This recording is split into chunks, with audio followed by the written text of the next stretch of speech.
Let's play a little game, and I'm gonna call it dumb as hell or big ol' liar.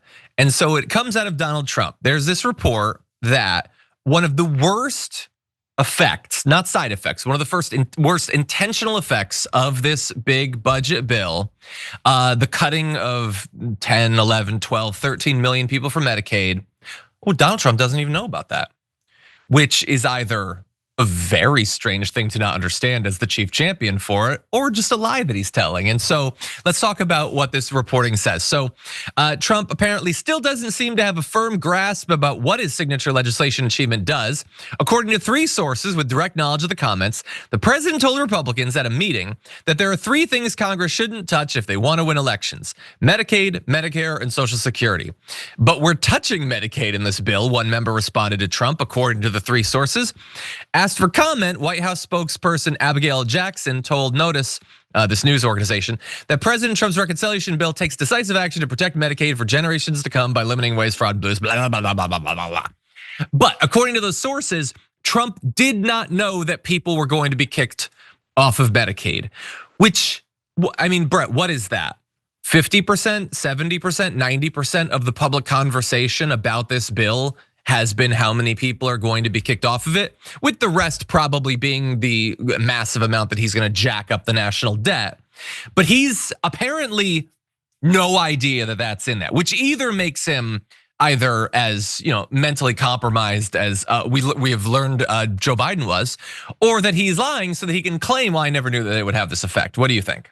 Well, here's the thing about Donald Trump. You know how dogs can hear pitches we can't?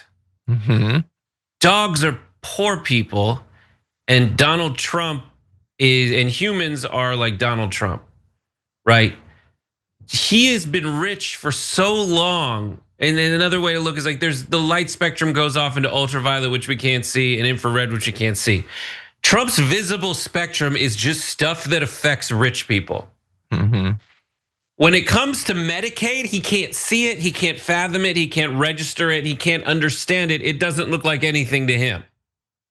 He does not know what it's like to have any poor people experiences. So he doesn't know what Medicaid is. Do you think he really understands what Medicaid does? There is no way in hell, and he doesn't care.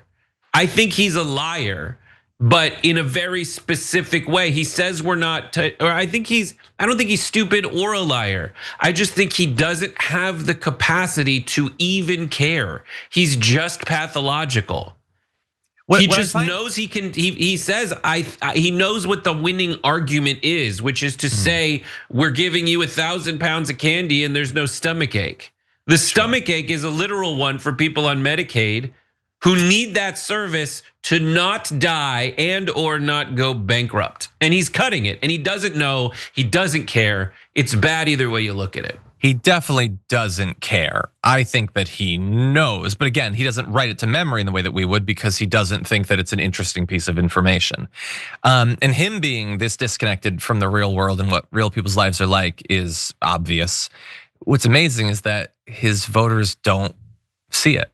They think he's more tuned into their lives and their struggles than anyone. And what's amazing is they've always been supposedly anti-elite, and then they vote multiple times for a literal billionaire. And so you might think, well, I guess they have to give up the supposed anti-elite thing, but they don't actually. They get to have it, at the cake thing, because it started going around again this week that AOC actually grew up in a house, so she's privileged and an elite. But your guy's a billionaire. He was given a $400 million plane, and you guys think that's awesome. She grew up in a regular house, and you think that's disqualifying. I don't think your brain functions. So anyway, it's really frustrating. Again, our politicians will only ever be as bad as we allow them to be.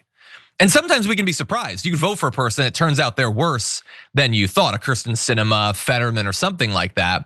But we had lots of reasons to think Donald Trump was terrible before the first time they voted him in, let alone the second time. And they chose the most mentally and morally and physically compromised person that has perhaps ever held the office.